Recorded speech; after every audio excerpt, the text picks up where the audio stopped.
দ্রুত ইফতার করতে হবে। দেরিতে ইফতার করলে এটা হবে ইহুদি খ্রিস্টানদের মতো, সাবধান। বলা হচ্ছে সতর্কতামূলক 3 মিনিট দেরি করা, এই পথ অবলম্বন করবেন না।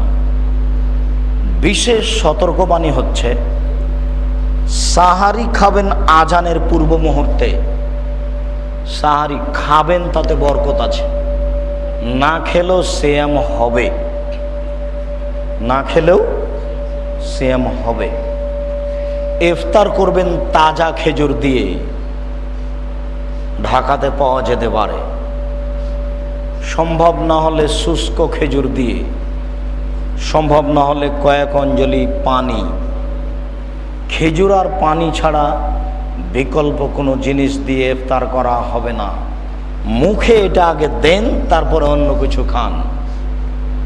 বিসমিল্লাহ বলে ইফতার করুন। আল্লাহুম্মা লাকা সুমতু ওয়া আলা রিজকা আফতার, তো এই দোয়া নয়। বিসমিল্লাহর পরে আপনি বলুন আলহামদুলিল্লাহ, বা বলেন জাহাবাজ জামা ওয়াদ্দা আব্দুল্লাহিল উরুক ও সাবাতুল আজর ইনশাআল্লাহ। পিপাসা দূরে হলো, শিরা উপশিরা সিক্ত হলো, নেকি প্রমাণিত হলো। এই দোয়া পড়েন।